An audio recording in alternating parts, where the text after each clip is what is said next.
استقبال مریم رجوی از نخستین گواهی یک رئیس جمهور ایالات متحده درباره ضرورت تغییر در ایران.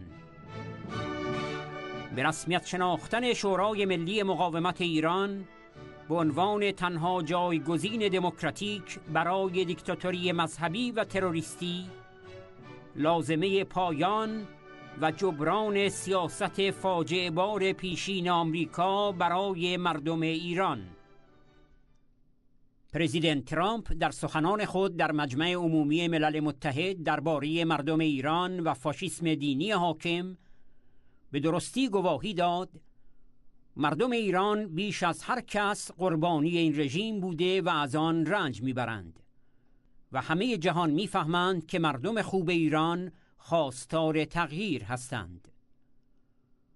رئیس جمهور ایالات متحده تصریح کرد سرمایه‌های مردم ایران برای بقای دیکتاتوری بشار اسد و سوخت رسانی به جنگ داخلی در یمن و حزب الله صرف می شود و دیکتاتوری فاسد حاکم که صادراتش خشونت، خونریزی و بحران است، بیش از هر چیز از مردم ایران می ترسد. خانم مریم رجوی رئیس جمهور برگزیده مقاومت ایران با استقبال از اظهارات پرزیدنت ترامپ به عنوان نخستین گواهی یک رئیس جمهور ایالات متحده در 38 سال گذشته درباره ضرورت تغییر فاشیسم دینی توسط مردم ایران که 36 سال است از سوی مقاومت ایران اعلام شده است گفت: به رسمیت شناختن شورای ملی مقاومت ایران به عنوان تنها جایگزین دموکراتیک برای دیکتاتوری مذهبی و تروریستی، لازمه پایان و جبران سیاست فاجعه بار دهه‌های گذشته آمریکا در قبال مردم ایران است که سوابق تاریخی آن به کودتا علیه دولت ملی و دموکراتیک دکتر محمد مصدق و حمایت از دیکتاتوری شاه برمیگردد.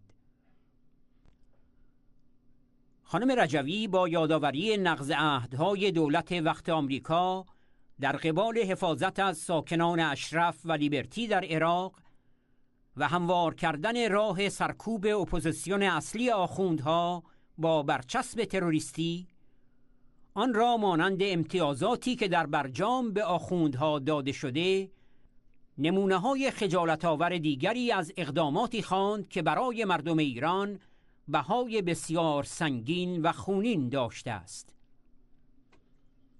در سال 2003 پس از حکم شورای حکومتی عراق به اخراج و ضبط سلاح‌ها و اموال مجاهدین، واشنگتن پست در 10 دسامبر نوشت: این اقدام تعجب برانگیز ممکن است تعادل قوای منطقه را به سود رژیم ایران به هم بزند.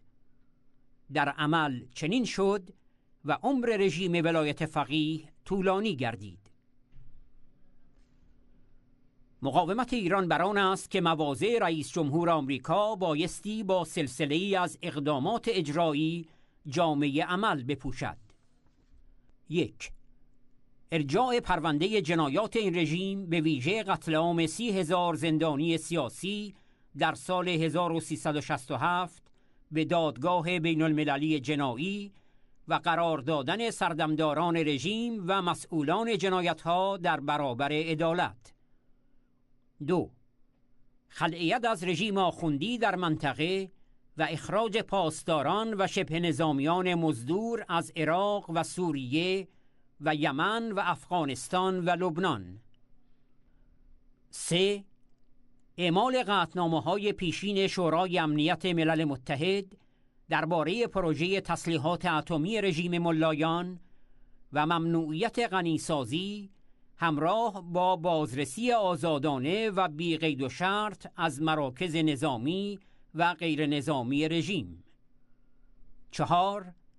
پرداخت ما به ازاء اموال و تجهیزات و تسلیحات و قرارگاه‌های سازمان مجاهدین خلق و ارتش آزادی بخش ملی ایران در عراق که تماماً با هزینه خود آنها تهیه شده و اسناد آن موجود است.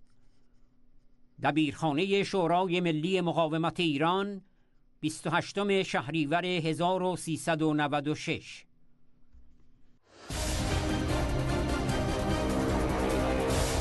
سخنرانی دونالد ترامپ رئیس جمهور آمریکا در اجلاس مجمع عمومی سازمان ملل متحد 19 سپتامبر 2017 28 شهریور 1396. We live in a time of extraordinary opportunity. Breakthroughs in science, technology, and medicine are curing illnesses and solving problems that prior generations thought impossible to solve. But each day also brings news of growing dangers that threaten everything we cherish and value.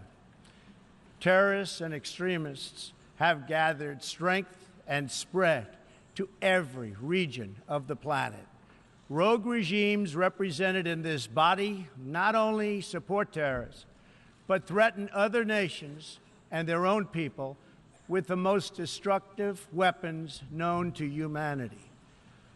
Authority and authoritarian powers seek to collapse the values, the systems, and alliances that prevented conflict and tilted the world toward freedom since World War II. The scourge of our planet today is a small group of rogue regimes that violate every principle on which the United Nations is based.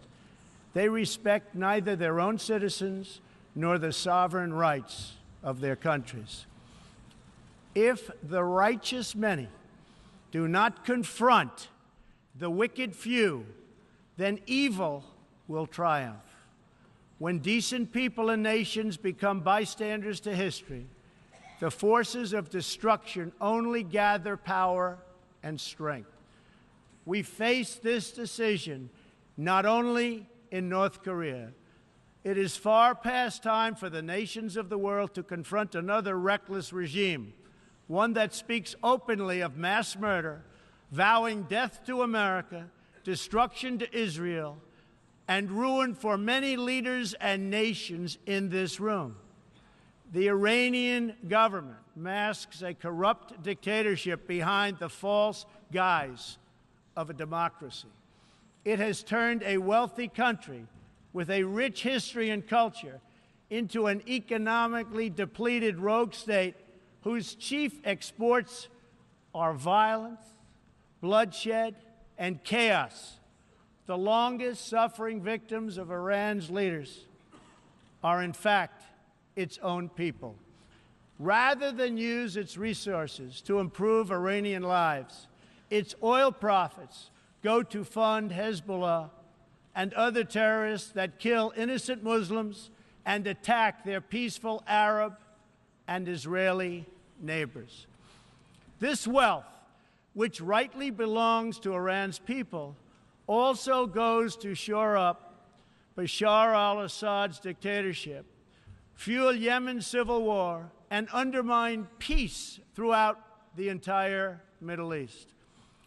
We cannot let a murderous regime continue these destabilizing activities while building dangerous missiles, and we cannot abide by an agreement if it provides cover for the eventual construction of a nuclear program.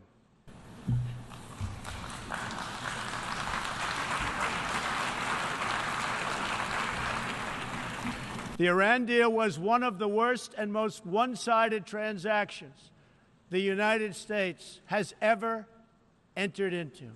Frankly, that deal is an embarrassment to the United States, and I don't think you've heard the last of it, believe me. It is time for the entire world to join us in demanding that Iran's government end its pursuit of death and destruction. It is time for the regime to free all Americans and citizens of other nations that they have unjustly detained. And above all, Iran's government must stop supporting terrorists and respect the sovereign rights of its neighbors. The entire world understands that the good people of Iran want change. And other than the vast military power of the United States, that Iran's people are what their leaders fear the most.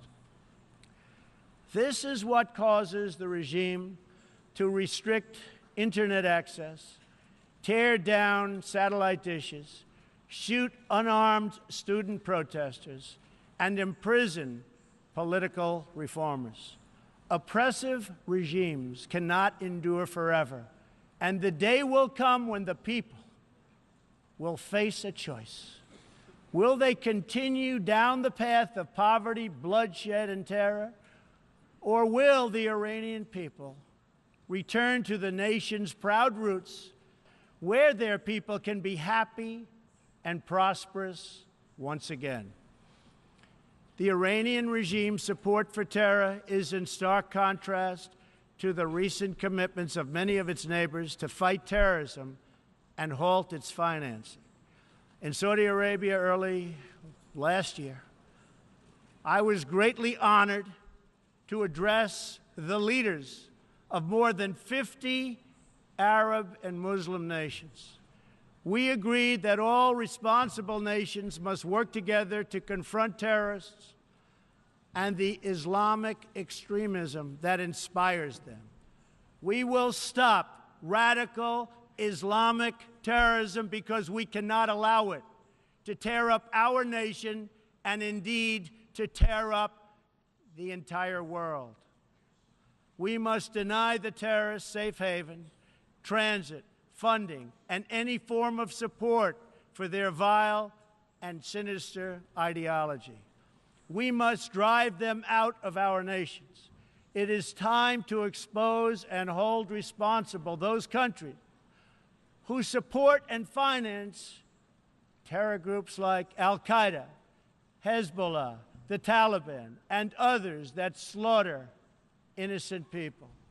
The United States and our allies are working together throughout the Middle East to crush the loser terrorists and stop the reemergence of safe havens they use to launch attacks on all of our people.